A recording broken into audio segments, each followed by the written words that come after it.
말씀 함께 보도록 하겠습니다. 우리 고린도후서 5장 11절과 12절 말씀 우리 한 절씩 교독하도록 합니다. 우리는 주의 두려우심을 알므로 사람들을 권면하거니와 우리가 하나님 앞에 알려졌으니 또 너희의 양심에도 알려지기를 바라노라. 우리가 다시 너희에게 자청하는 것이 아니요 오직 우리로 말미암아 자랑할 기회를 너희에게 주어 아무하지 않고 그리고 자랑하는 자들에게 대답하게 하려 하는 것이다. 아멘. 함께 기도하십니다. 하나님 감사합니다. 하나님의 말씀 앞에 우리가 서 있습니다. 하나님, 우리가 하나님 말씀 받을 때, 들을 때, 또한 전할 때 겸손하게 하여 주시고 그 겸손한 마음으로 우리가 하나님 앞에 아멘으로 화답하며 나아갈 수 있는 복된 교회가 되게 하실 걸 믿사오며 살아계신 예수님의 이름으로 감사하며 기도했습니다. 아멘.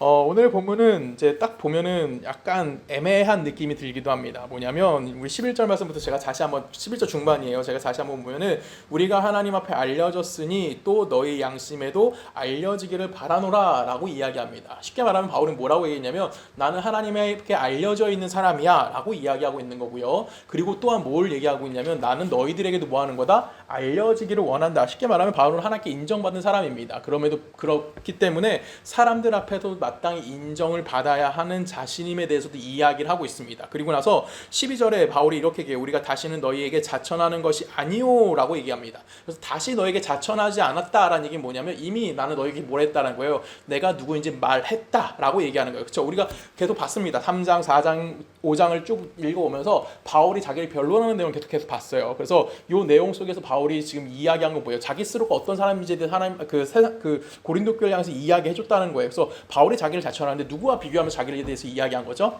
거짓 교사들. 그들은 뭐예요? 세상적인 스펙이나 세상적인 그 어떤 것을 가지고 고린도 교회 사람들을 유혹했던 것에 대해서 이제는 자기 자신에 대해서 설명할 때 자기 자신을 뭐라고 설명하는 겁니까? 내가 로마인이고 내가 뭐 돈이 많고 내가 곽식이 많고 이런 것에서 자랑한 것이 아니라 바울이 자랑한 건 뭐예요? 나는 하나님의 신실한 종이고 하나님의 선택되어진 자이고 특별하게 내가 사도로서 주의 복음을 증거하고 있고 그 말씀에 충성된 자로서의 삶을 살아가고 있다라고 이야기하는 겁니다. 여러분 잘 아시면 사도 바울에게 맡겨진 건 사역은 뭡니까?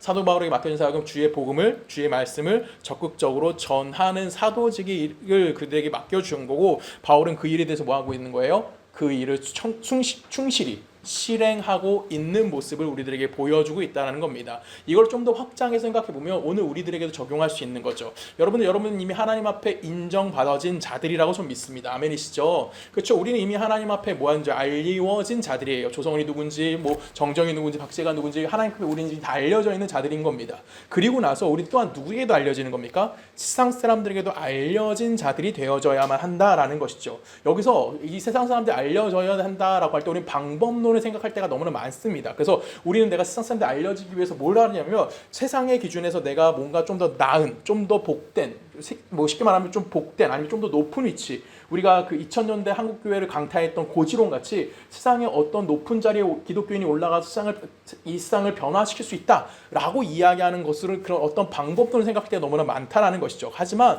하나님은 우리들에게 그렇게 요구하지 않으신다라는 겁니다. 분명히 하나님 앞에 그리스도인이라는 것은 항상 고민해야 되는 건 뭐냐면 내가 하나님께 인정받는 건 맞아요. 근데 그 인정받는 것이 어디까지 연결되길 원하냐면 세상까지 연결되길 원하는데 그것이 세상의 방법으로 인정되어지기 원한다라고 말한다라는 것은 결론적으로 내가 누구의 뜻을 아직도 이해하지 못하는 걸까요? 하나님이 우리에게 요구하는 것을 이해하지 못한다라는 겁니다. 그것은 뭐가 될 수 있냐면 자기 변명이 될 수 있고요. 아니면 자기 증명할 수 있는 그 무언가가 될 수 있다라는 거예요. 제가 지난주도 말씀드렸습니다. 자기 증명을 쓸 수 있는 게 우리는 뭐 세상적인 기준도 가질 수 있지만 내가 거룩해지고자 하는 것, 내가 어떤 하나님의 우리가 흔히 말하는 신앙적인 그 어떤 업적을 쌓으려고 하는 것들, 엄밀히 거룩이잖아요. 근데 그 거룩조차도 우리는 뭐가 될 수 있는 거예요? 하나님이 증명되어지는 것이 아니라 나의 삶을 통해서 나라는 사람이 증명되어 줄 수 있다라는 것을 생각한다면 그거는 잘못된 우리의 신앙관이라고 볼 수 있다라는 겁니다. 그래서 바울은 우리들에게 이렇게 권해요. 고린도후서 5장을 우리 한 절씩 읽어볼까요? 고린도후서 5장 18절 우리 한 절씩 읽습니다. 모든 것이 하나님께로부터 났으며 그가 그리스도로 말미암아 우리를 자기와 화목하게 하시고 또 우리에게 화목하게 하는 직분을 주셨으니 하나님께서 그리스도 안에 계시사 세상을 자기와 화목하게 하시며 그들의 죄를 그들에게 돌리지 아니하시고 화목하게 하는 말씀을 우리에게 부탁하셨느니라. 아멘. 지금 바울이 우리들에게 뭐라고 있어요? 뭐라고 얘기합니까? 하나님 앞에 뭐하라? 화목하라. 하나님과 화목하라. 더불어 뭐라 그래요? 우리에게 세상과 화목하는 뭘 맡기셨대요? 직분을 맡겼다라고 이야기하고 있다라는 것입니다. 그러면 우리가 하나님과 화목했다라는 표현을 쓰는 것은 우리가 보통 어떻게 생각하냐면 내가 죄도 짓지 않고 내가 아니면 뭐라 그럴까요? 내가 의롭고 내가 흠이 없다라고 생각할 수도 있습니다. 근데 그렇게 생각하면 될까요? 안 될까요, 여러분? 안 되는 거예요. 여러분, 제가 누누이 말씀드립니다. 하나님 앞에 우리는 어떤 의를 드러낼 수 있는 사람도 아니고요. 우리가 뭐 거짓이 없는 사람이라고 이야기할 수도 없고 죄가 없다라고 이야기하는 것 자체가 우리는 이미 하나님 앞에 범죄하고 있다라는 거예요. 그래서 우리는 이런 것을 가지고 하나님 앞에 내가 그 하나님과 화평하고 하나님 앞에 괜찮은 사람이다라고 인정받는다고 생각하면 안 된다라는 겁니다. 하나님은 우리에게 요구하시는 건 뭐예요? 화목하게 하는 자로 서 있어야 한다라는 거예요. 그것은 우리가 오늘 본문의 말씀대로 끌고 오면 뭐 하는 거예요? 하나님께 알려진 자들일 거고요. 세상 사람들에게도 알려진 사람이다라고 이야기한다라는 것이죠. 근데 우리가 이걸 잘못 이해하게 되면 자꾸만 나의 의로움을 찾게 되는 거예요. 그래서 우리는 방법론에 너무 치중하다 보면은 결론은 그 어떤 결과물을 얻어내기 위해서 자꾸만 어디에 집중하게 돼요? 행동에 집중하게 되는 거예요. 내가 어떤 걸 해야 되지? 하나님의 본질이 무엇이지? 하나님 우리에게 의도하는 것이 무엇이고 하나님의 뜻이 무엇인지에 대해서 생각하지 않고 우리는 자꾸만 내가 기준이 되고 내가 법이 되고 내가 원하는 그 어떤 목표치를 설정해 놓고 거기에 도달해야지만 내가 하나님의 기쁨이 될 수 있다라고 생각한다던가 아니면 하나님이 우리에게 요구하는 삶에 대해서 내가 하나님께 인정받을 수 있게 되어진다던가 아니면 세상 사람들이 나를 인정할 수 있다라고 생각할 수도 있다라는 것이죠. 그래서 우리는 기독교인들 중에 많은 사람들이 이렇게 생각해요. 나는 법 없이 살 정도로 훌륭한 사람이다 라고 이야기하고 싶은 사람들이 많다라는 겁니다. 대표적으로 누가 그럴까요? 목사들이 대표적으로 그렇죠. 그렇죠. 목사들은 딱 사람들이 봤을 때 법 잘 지킬 것 같아요? 그렇죠. 그래서 나도 그렇게 인정해요. 아, 나도 법을 잘 지키기 때문에 뭐 하는 사람이 되고 싶어? 법 없이 살 수 있다는 것을 누구에게? 내 스스로가 아니죠. 여러분들에게 인정받고 싶다라는 거예요. 그것이 뭐가 되는 거예요? 자기 증명이 되는 거고요. 그거는 하나님이 우리에게 사람들에게 알려지기 원하는 방법이 아니라는 겁니다. 우리가 좀 이거에 대해서 좀 생각해봤으면 좋겠어요. 우리가 이런 생각을 갖고 있기 때문에 잘 이해하지 못하는 부분이 바로 출애굽기에 나오는 모세의 기도입니다. 제가 읽습니다. 출애굽기 32장 32절인데 제가 읽도록 할게요. 그러나 이제 그들의 죄를 사하여 주시옵고 그렇지 아니하오며 원하건대 주께서 기록하신 책에서 내 이름을 지워버려 주옵소서라고 이야기합니다. 여러분 출애굽기 32장은 뭘 배경으로 하고 있을까요? 지금 모세가 뭘 얘기하고 있어요? 모세가 이스라엘 백성을 위해서 기도하고 있는데 하나님 이들의 죄를 용서해 주세요. 그렇지 않으면 나 역시 뭐 해주시라고 기도하는 거예요? 죽여주세요. 나도 하나님의 백성으로 살지 않겠습니다 라고 이야기하는 겁니다. 지금 모세가 지금 이 말을 하는 것은 누구를 위해서 하는 말이죠? 누구를 위해서 하는 거예요? 이스라엘 백성을 위해서 한 말인 거예요. 그렇죠?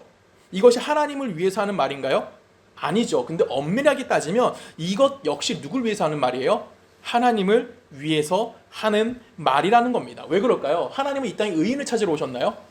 하나님이 이 땅에 왜 우리의 인생에 개입하셨죠? 우리가 의로운 자가 누구 있는지 하나님이 뭐 이렇게 찾으시면서 얘 의로워 얘만 데려가야지 그렇게 하시고 하나님 이 땅에 오셨죠? 아니에요. 하나님이 이 땅에 오신 이유는 딱 하나예요. 뭐예요? 죄인을 찾으러 오셨다라는 겁니다. 우리가 이걸 항상 잊으면 안 되는 거예요. 하나님이 찾으시는 분은 의인을 찾는 게 아니에요. 하나님이 찾는 자는 거룩한 자를 찾는 것이 아니라 하나님이 이 땅에 내려오신 이유는 딱 하나입니다. 누구를 찾기 위해서? 죄인을 찾아오시기 위해서 직접 찾아 뭘 내밀으시는 거예요? 손 내밀어 주시면서 그 사람을 구원하고자 하는 것. 이게 누구의 뜻인 거예요? 하나님의 뜻인 거고 하나님의 의도인 것입니다. 예수님께서 이 땅에 오신 것은 우리가 요청하거나 우리 간구해서 이 땅에 오신 것이 아니라는 것이죠. 하나님이 그 자신이 갖고 있는 은혜와 하나님의 긍휼하심과 하나님의 계획하심 가운데 누구를 이 땅에 보내신 겁니까? 예수 그리스도를 이 땅에 보내심을 말미암아 뭘 하게 하셨어요? 십자가에 못 박아 죽여 버리셨어요. 누구를 하기 위해서? 뭘 하기 위해서? 하나님과의 관계가 깨진 우리를 위해서 우리의 죄악됨을 씻어내시고 대속제물로 그 아들의 죽으심을 통해서 우리가 이제는 누구 앞에 설 수 있게 만들어주시는 거야? 하나님 앞에 설 수 있는 자가 될 수 있도록 우리들에게 하나님이 예수 그리스도를 보내주셨다라는 겁니다. 하나님이 예수에게 요구했던 건 거기에 있다라는 거예요. 그 말씀에 누가 순종한 겁니까? 예수가 순종한 거고요. 그 예수는 그 말씀에 순종함에 있어서 두려움과 고통 가운데 순종했나요? 아니죠. 하나님의 뜻이 무엇인지 알고 있었다는 거죠. 그렇기 때문에 그는 뭐 할 수 있었냐면 기쁨으로 그 십자가를 질 수 있게 되었다라는 겁니다. 여러분 만약에 세상에 힘이 세가지고 모든 사람이 힘을 모아서 예수를 십자가에 매달려 죽게 만들겠다라고 한다고 예수가 죽을 수 있을까요? 절대 그럴 수 없었어요. 예수가 십자가에 매달려 죽을 수 있는 유일한 이유는 뭡니까? 하나님이 우리를 향한 당신의 사랑이 무엇인지를 분명하게 보여주시기 위한 방법으로 선택하셨기 때문에 그렇다는 겁니다. 지금 모세가 모세의 기도를 보면 만일 이 백성의 죄를 사하주시지 않으면 나도 역시 이들과 뭐 하겠다는 거예요? 멸망받겠다라고 이야기하는 겁니다. 이거는 모세가 하나님께 떼쓰는 기도처럼 보이는 수도 있어요. 근데 단순히 떼쓰는 기도가 되는 것이 아니라 무슨 기도일까요? 하나님의 마음을 누가 알고 있는 겁니까? 모세가 이미 잘 알고 있다는 것을 기억해야만 한다는 거예요. 여러분 출애굽 32장의 배경을 뭔지 아시죠? 모세가 그 하나님의 말씀에 의해서 그 시내산에 올라갑니다. 40일 동안 이 사람이 내려오지 않으니까 이스라엘 백성이 뭐였어요? 금송아지 만들었고 그 금송아지 사건 이후에 모세가 기도한 거예요. 그러면 지금 모세는 하나님 앞에는 어떤 거예요? 지금 이스라엘은 완전히 배교한 상태입니다. 그럼에도 불구하고 모세는 뭐라는 거예요? 그들의 죄를 용서해 주세요. 왜? 하나님은 이런 자들을 찾아오신 분이시잖아요. 라고 이야기하는 겁니다. 이건 단순히 모세에게만 등장하진 않아요. 신약에서 바울도 비슷한 기도를 합니다. 로마서 9장 3절에 보면은 나의 형제 곧 고륙의 친척을 위하여 내 자신이 저주받아 그리스도에게 끊어질지라도 원하는 바다다 라고 얘기합니다. 지금 바울이 누굴 위해서 기도하는 겁니까? 유대인을 위해서 기도하는 거예요. 유대인들이 구원받아야지만 나도 뭐 하겠다는 거예요? 구원받을 수 있다는 겁니다. 나 혼자 구원받는 것이 아니라 구원받게 되면 난 뭐 하는 거야? 유대인 구원받지 못하고 나 혼자 구원받는 거 나 끊어질 거야. 이건 하나님께 떼쓰는 걸까요? 아니죠. 하나님께 뭐 하는 겁니까? 하나님 아시잖아요. 당신이 이 땅에 왜 오셨는지, 당신이 이 땅에 오셔서 하실 일이 무엇인지 난 알고 있다고요. 그러니 이 범죄한 자들, 이 죄 많은 자들 하나님 뭐 해주십시오? 용서해 주십시오라고 이야기하는 겁니다. 이것이 우리들에게 요구되어지는 신앙의 자세이다라는 겁니다. 하나님께 알려지는 것, 맞아요. 이미 우리는 그리스도인이기 때문에 하나님께 알려진 자들입니다. 그런데 또한 누구 앞에서도 알려져야 되는 거예요? 사람들에게도 알려지는 거예요. 그러면 사람들에게 알려지는 것은 하나님께 알려지는 것과 내가 하나님께 알려진 그리스도인이 되는 것과 세상 사람들 앞에서 내가 그리스도인을 사는 것이 다른 걸까요? 같은 겁니다. 이 둘은 절대 차이가 있지 않은 거예요. 내가 하나님과 화목하게 되는 거고요. 더불어 내가 누구와 화목하게 되는 겁니까? 이웃들과 화목한 자가 되는 겁니다. 어떻게 화목한 자가 될 수 있어요? 딱 하나죠. 뭘까요? 뭐일까요?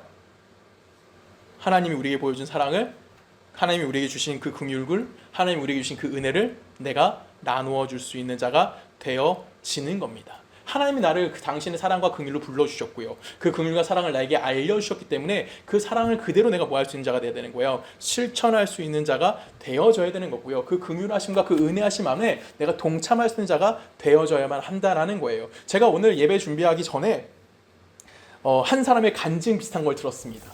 누구의 간증이냐면 그냥 우리 교인 중에 한 명이에요. 한 명의 간증인데 너무나 좋았어요. 뭐냐면 갑자기 한 분이 그 얼음물을 꺼냈어요. 웬 얼음물이야? 라고 했더니 자기가 버스 타고 오다가 강아지를 안고 온 어떤 분에게 자리를 양보해 줬다는 거예요.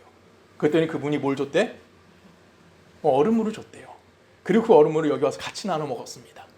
여러분, 이게 뭐예요? 세상 사람들 앞에 알려진 우리의 모습이어야 한다는 거예요.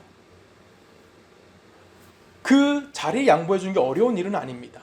근데 왜 양보해 줬을까요? 그 사람을 향한 긍휼한 마음이 있었고요. 그 강아지를 향한 사랑이 있었을지도 모릅니다. 그 마음을 내가 뭐 하는 거예요? 내가 배웠다라는 거예요. 누구로부터? 이미 예수 그리스도로부터.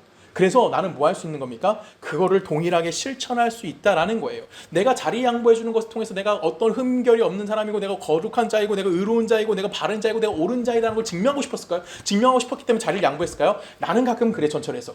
할머니들 타고 아무도 안 일어나면 내가 일어나야지. 그래, 나는 멋있는 몸이야. 이렇게 생각할 때도 있어요.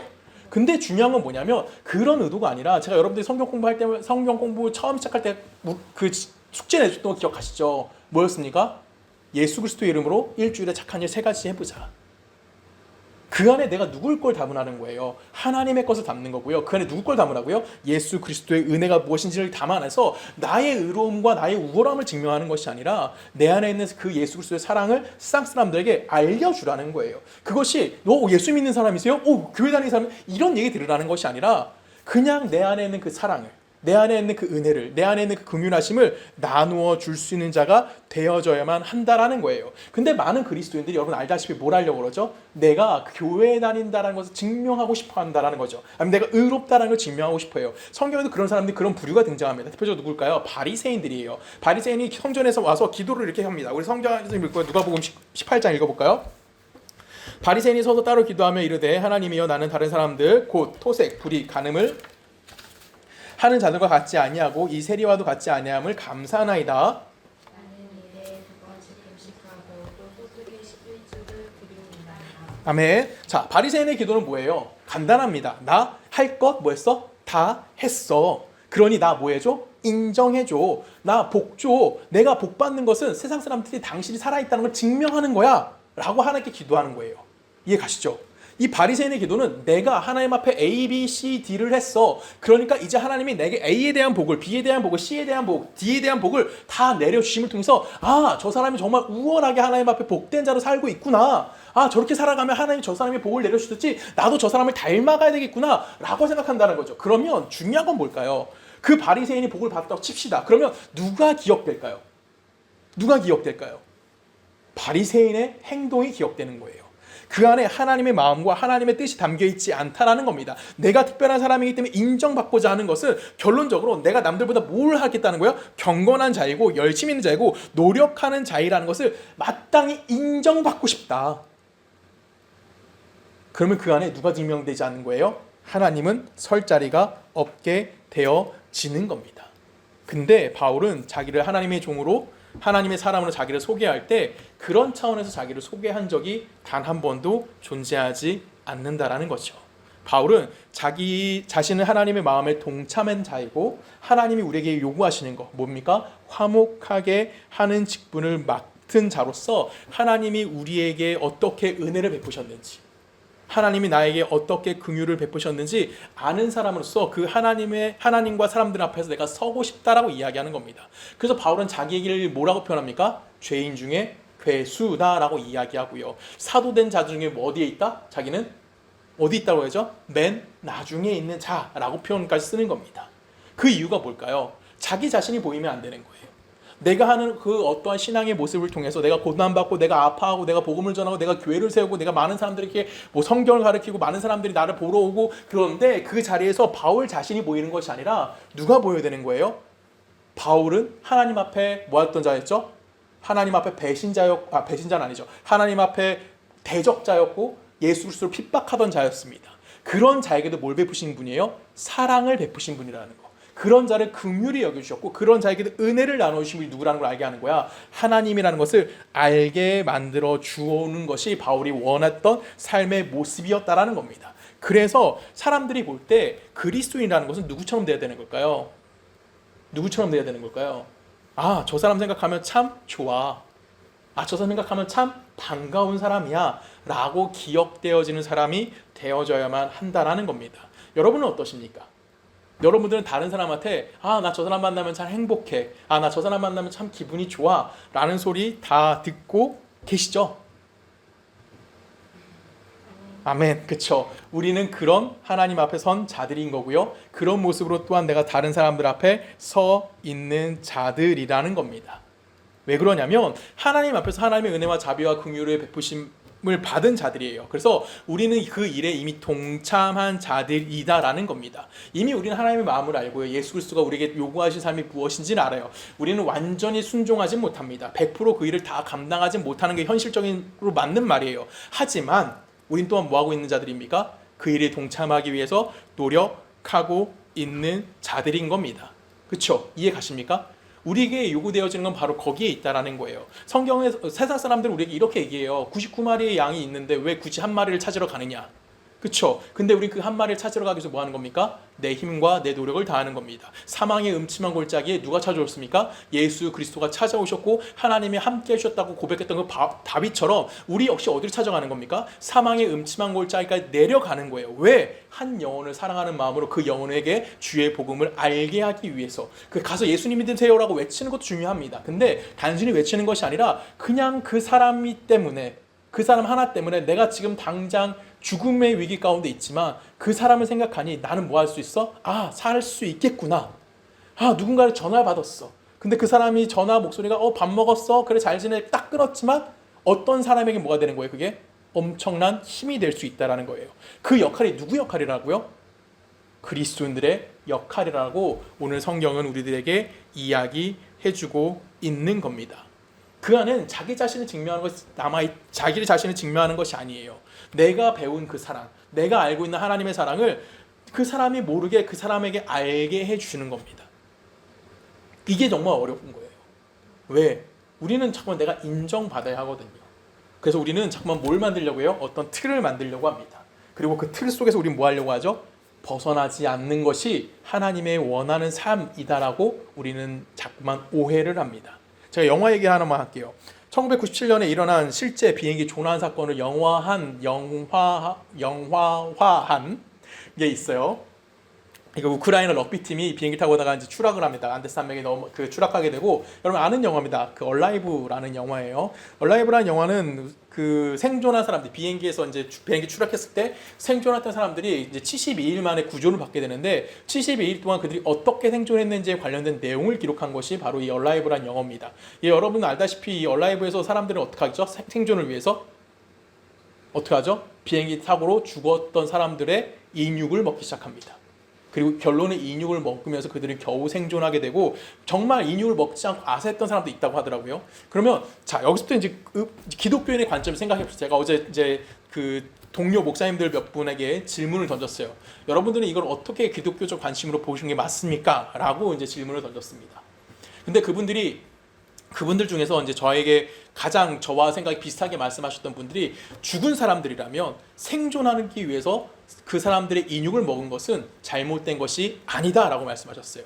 이 비슷한 내용이 하버드 법대에서 한번 논쟁이 난 적이 있습니다. 정말 이 사건을 가지고 논쟁이 일어났었는데, 법대 교수가 학생들에게 질문했어요. 자, 법이라는 것이 있어. 근데 이 법대로 했을 때 인육을 먹은 사람들은, 미국 법에서 인육 먹는 건 당연히 안 되는 거예요. 불법이에요. 불법이냐 아니면 불법이 아니냐라고 질문을 던졌습니다. 이때 법대생 한 명이 대답을 했어요. 뭐라고 대답했냐면, 내가 옛날에 친구 집에 놀러 갔다가 잘못해서 같이 갇힌 적이 있었대요. 근데 한 3박 4일 정도 갇혀 있다 보니까 옆에 배고플 거 아니에요. 옆에 있는 사람이 햄버거로 보였고 옆에 있는 사람이 음식으로 보였다는 거예요. 잡아먹고 싶었대요. 너무 배고프니까. 그러다 이 사람들이 구조를 받았어요. 그래서 이 사람들은 그냥 며칠 만에 구조받았기 때문에 큰 그런 일은 발생되지 않았지만, 그렇게 해서 그 친구가 거기서 덧붙인 말이 뭘까요? 법이라는 것은 사람이 바르게 살기 위해서, 사람이 옳게 하기 위해서 만들어진 겁니다 라고 이야기합니다. 이해 가시죠? 그런데 중요한 건 뭘까요? 사람에게 가장 중요한 책임은 뭘까요? 인간의 가장 중요한 책임, 생존인 겁니다. 그 목사님도 어제 저랑 동일하게 이야기를 나눴거든요. 이걸 갖고 우리는 하나님께서 우리에게 주신 생명을 유지하는 게 맞아요. 내가 살아남는 게 맞는 겁니다. 근데 내가 살아남기 위해서 법을 어길 수도 있어요. 그렇죠? 법을 어겨서 인육을 먹었다고 했다고 칩시다. 그럼 법적으로 따졌을 때는 옳지 않은 행위였어요. 근데 원래 인간의 의무로서 생존을 위한 의무로서 그 사람의 인육을 먹는 건 뭐가 될까요? 잘못되지 않았다라고 이야기할 수 있다는 겁니다. 법이라는 것은 사람이 의롭게 만들고 사람이 바르게 만들기에 도와주는 도구에 지나지 않지, 그 의롭게 만들고 아니면 뭐라 할까요? 그 바른 삶을 살기 위해서 인간이 희생되어지는 거는 오히려 법 정신에 어긋난다라고 이야기했대요. 하버드생이니까 참 말 잘했죠. 이런 식으로. 맞죠? 법의 정신이라는 것은 사람을 의롭게 만드는 것이, 의롭게 하기 위해서 누군가를 죽여버린다? 내가 죽어야 된다? 이거는 옳지 않은 법이고 법의 정신에서 벗어났다라고 이야기했다라는 것이죠. 이거를 좀 애매모호하게 들릴 수도 있어요, 여러분. 그래서 제가 실제적으로 우리들에게 생각해보기 좀 편한 내용을 통해서 여러분들에게 말씀을 좀 나눠볼게요. 자, 생각해볼게요. 여러분, 수련회, 지금은 이제 옛날에는 수련회 가면은 다 약간 대규모로 많이 갔어요. 교회로 가도 어디 기도원 가도 들어갑니다. 자, 기도원 갔습니다. 자, 밤새 여러분들 뭐 하죠? 우리는 기도해요. 기도원 가서 솔직히, 자, 선생님들이 불 끄라고 자라고 불 다 꺼버립니다. 중고등학교 그랬잖아요. 자라고 불 다 꺼. 12시면 되면 다 불 끕니다. 그럼 여러분들 잡니까? 안 자죠. 제자 또 떠듭니다. 그러다 우리는 또 뭐 하죠? 한 새벽 한 3, 4시쯤 잠이 드는 애들도 있고요. 어떤 사람은 너무 이제 그 공동체 생활하는 것을 좀 뭐라 그럴까요? 좀 이렇게 내가 잘 안 맞는 사람 같은 경우 거의 잠을 못 잡니다. 보통 그래서 4시 아니면 5시쯤에서 살짝 잠이 들어요. 근데 안타까운 건 6시만 되면 어떤 일이 생기죠? 죄다 깨웁니다. 그리고 뭐하라 그래요? 새벽 예배 드리라고 해요. 잠도 못 자고 피곤해 죽겠는데 이건 깨워서 뭐해? 하나님 말씀 들으라고 해요. 그럼 강사 모습, 옛날에는 지금은 그 조모임으로 많이 하지만 옛날에 외부 강사님 모셔왔거든요. 그럼 강사님은 거기서 또 소리 지릅니다. 그럼 막 소리 질러요, 설교하면서. 그럼 졸고 있는 사람들 보면서 강사님 하실 말, 대표적인 말이 뭐죠? 고개 들어. 왜 고개 들라 그래? 내가 지금 하나님의 말씀을 전하고 있는데 너희들이 잠을 잘 수 있어? 말도 안 돼. 당장 눈 떠서 뭐해? 이 하나님 말씀에 귀 기울여서 너희들이 복 받아야 돼. 그분은 그런 의도를 갖고 있는 거예요. 나쁜 의도는 아니에요. 근데 졸린 애들이야. 힘든 애들이야. 그럼 뭐 하는 게 맞아? 재우는 게 맞다라는 거예요. 이해 가십니까? 그것이 기독교 정신에 훨씬 더 맞다라는 거예요. 또 하나 비슷한 얘기를 좀 생각해 볼게요. 뭘까요? 교회 봉사를 하다고 칩시다. 보통 이제 이런 전도사 때 이런 일이 많이 경험하게 되는데 뭐 젊은 청년들도 많이 경험할 거예요. 청년 때 많이 교회 생활했을 때 여러분 많이 경험해 보셨을 겁니다. 대표적으로 뭐냐면 교회 일을 열심히 뭔가를 해요. 점심때를 거르고 막 열심히 일을 합니다. 배가 고파 죽겠어요. 근데 바로 5분 뒤에 예배가 시작이에요. 식당에 가서 밥을 주세요라고 갔더니 권사님들이 이렇게 얘기하죠. 예배 시간인데 밥 드시면 안 되죠. 빨리 예배드리러 올라가세요.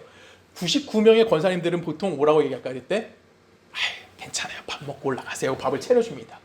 이게 기독교 정신이라는 거예요. 내가 만약에 너무나 허기지고 힘든 상황에서 예배드리러 올라갔다고 칩시다. 그 예배가 은혜가 될까요? 아무 생각도 안 나요. 목사님이 떠든다. 목사님이 말씀을 전할 때 저 언제 끝나? 배고파 죽겠는데 빨리 밥 먹어. 이 생각만 머리에 있는 거예요.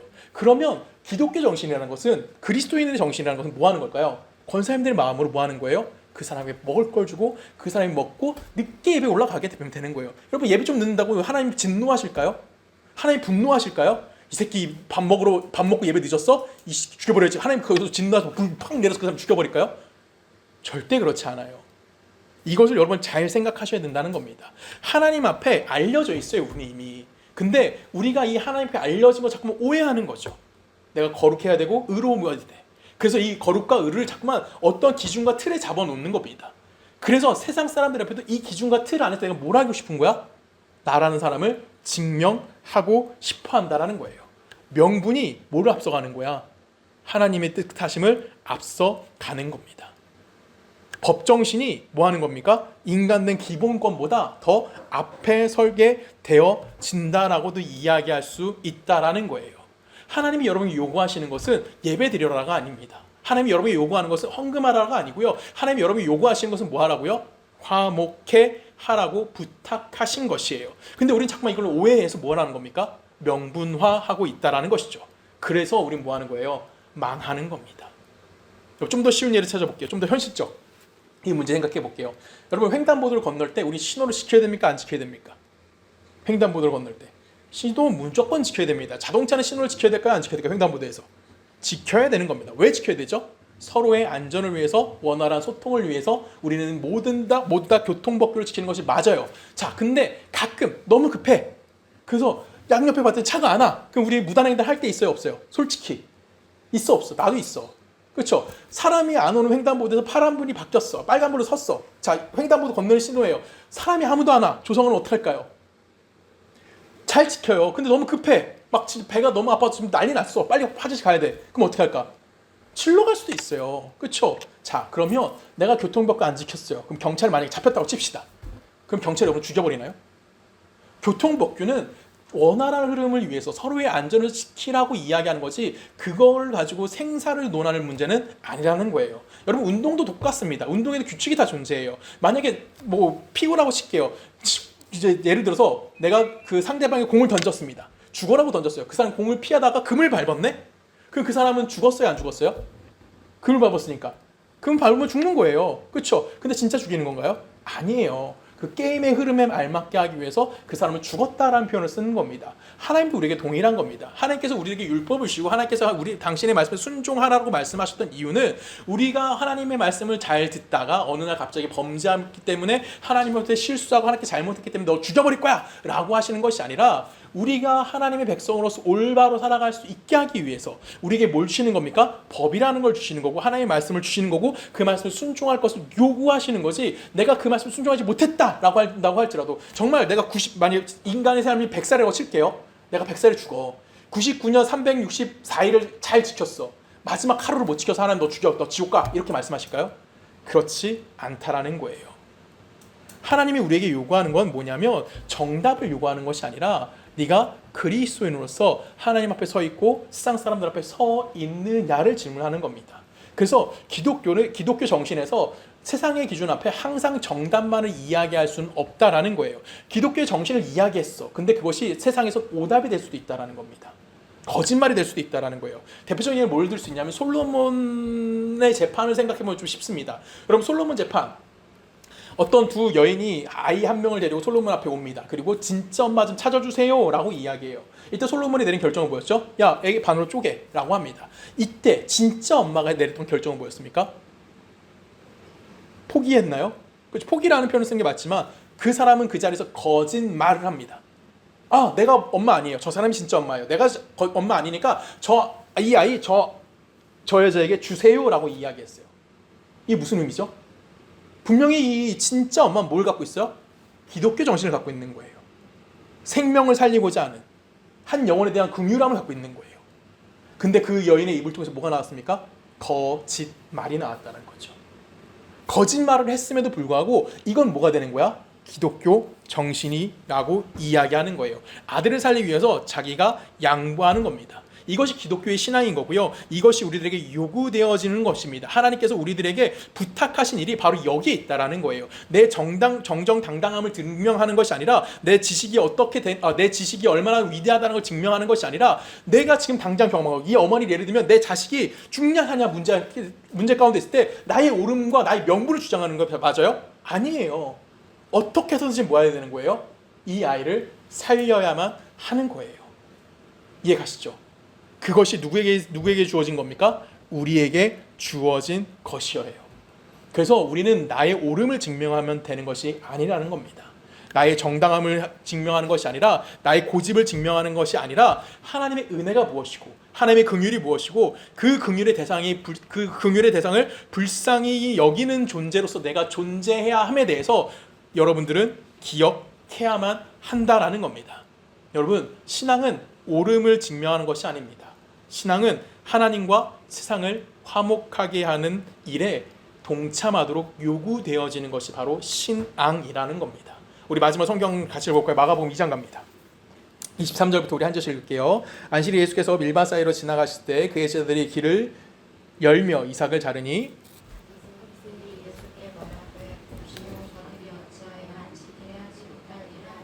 예수께서 이르시되 다윗이 자기와 및 함께한 자들이 먹을 것이 없어 시장할 때에 한 일을 읽지 못하였느냐. 그가 아비아달 대제사장께 하나님의 전에 들어가서 제사장 외에는 먹어서는 안 되는 진설병을 먹고 함께한 자들을 주지 아니하느냐. 또 이르시되 안식일이 사람을 위하여 있는 것이요 사람이 안식일을 위하여 있는 것이 아니니. 이러므로 인자는 안식일에도 주일이니라. 아멘. 자, 안식일은 누구를 위한 겁니까? 누구를 위한 거죠? 사람을 위한 것이에요. 사람이 안식일에 왜 존재하는 것이 아닙니다. 그럼 안식일 법규를 지키지 않았다라고 그 사람이 잘못됐다라고 이야기하는 것 자체가 뭐예요? 잘못된 거예요. 그래서 안식일의 주인이 누구다라고 예수님 마지막에 얘기하시죠? 안식일의 주인은 나야. 내가 곧 법이야. 내가 긍휼히 여기는 것이 법이라고 이야기하시는 거예요. 바리새인들은 분명히 안식일을 지키기 위해서 철저히 노력했던 자들이었어요. 한국교도 2000년 초반까지만 해도 주일날 돈 쓰지 못하게 했었단 말이에요. 이유는 간단해요. 안식일이기 때문에 하나님만을 위해 살아야 되는 시간이기 때문에. 근데 맞는 말이긴 해요. 그것도 외형적으로 우리는 그것도 지켜야 되는 것도 맞아요. 근데 중요한 건 뭐예요? 내가 사람을 살리는 일, 배고팠으니까 얘네들 밀 잘라 먹었겠지. 그렇죠? 허기진 배를 채우는 것이 더 뭐하다는 거예요? 더 우선순위가 되어져야만 한다라는 겁니다. 만약에 내가 율법을 가지고 내가 법을 가지고 하나님의 법을 가지고 사람들을 정죄하고 사람들을 비판하고 사람들을 죽이는 자리에 몰아넣었다면 그건 뭐가 되는 걸까요? 그리스도인의 삶의 자세가 아니다라고 성경 우리들에게 이야기해 주고 있는 거예요. 오늘 이 본문대로 말씀한 마가복음 말씀대로 이야기하면 너 안식일 안 지켰어? 우리 교회 빈자리 지금 있는 사람들 안 오는 자들 있잖아요. 추적하는 거죠. 이 새끼 어디 갔어? 전화해서 저주를 퍼붓는 건 똑같은 거예요. 이해 가세요? 그렇게 하는 것이 아니다라고 성경은 우리들에게 요구하고 있는 거예요. 바리새인들은 당신의 제자들이 뭐 했어? 안식일을 범했어. 그럼 저들은 하나님의 저주 아래 놓인 자들이야. 너 어떻게 대답할 거야? 이때 예수님 뭐라고 얘기합니까? 안식일의 주인은 나야. 걱정하지 마. 나는 너희를 불쌍히 여겨서 이 땅에 내려온 하나님이야. 너희를 구원하기 위해서 너희 모든 죄를 용서하기 위해서 대속제물이 되기 위해서 뭐 하는 겁니까? 이 자리에 와 있는 거야. 솔로몬의 재판에서 그 친어머니가 거짓말했던 거와 동일한 모습 가운데 아니면 오히려 더 나가신 거죠. 예수님은. 그렇죠? 그 자리까지 가셨다라는 겁니다. 여러분의 인생은 여기에 있어야 되는 겁니다. 우리가 좀 옳아 보이지 않을 수도 있어요. 근데 그 안에 여러분 뭘 가져야 되는 겁니까? 하나님의 긍휼과 하나님의 자비하심을 가지고 있어야 하는 겁니다. 우리는 이미 하나님께 알려진 자들이에요. 근데 그 하나님께 알려진 그 방법은 우리가 죄인이었을 때 하나님 우리를 사랑해 주셨다라는 것이죠. 우리에게 구원을 베푸셨다는 거예요. 그 세상 사람들 여러분이 알려질 방법은 뭘까요? 똑같다라는 거예요. 그들의 죄인의 모습 가운데, 그들의 아픔 것 가운데 내가 그들을 섬기러 가는 자세를 가져야 한다라는 겁니다. 이것이 성도들이 가져야 되는 표준이라고 생각합니다.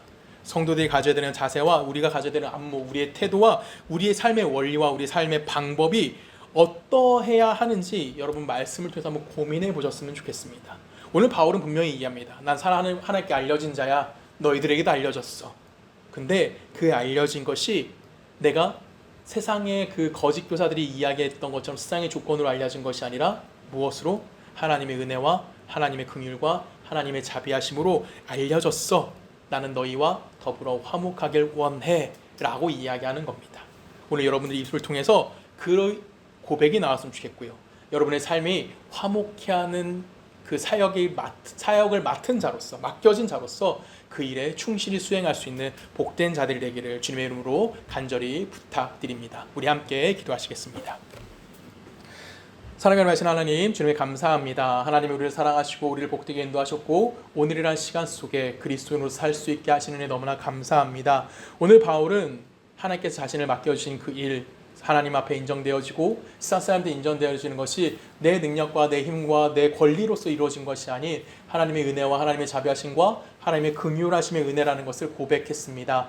우리 역시 하나님 앞과 세상 앞에 동일한 고백을 할 수 있는 자들 되어지기 원합니다. 내 힘과 내 능력을 자랑하는 것이 아닌 하나님의 은혜 안에 있다라는 것을, 하나님의 계획하심의 은혜 안에 있다는 것을 대하여 고백하며 또한 그것을 실천하며 나눌 수 있는 복된 자들 되어줄 수 있도록 우리와 함께하여 주시옵소서. 이제 우리 주 예수 그리스도의 은혜와 성부 하나님의 사랑과 성령님의 내주되심이 하나님의 백성으로서 하나님이 주신 그 은혜 안에 기뻐하며 감사하며 또한 내게 맡겨진 화목케 하는 사역에 내게 맡겨진 하나님과 세상 사람들을 화목케 하는 그 역할에 충실히 수행하기를 소원하는 우리 소속력의 모든 성도님의 삶과 그들의 가정과 그들의 직장과 그들이 살고 있는 모든 나라 가운데 지금부터 영원히 함께 하시기를 간절히 축원하옵나이다.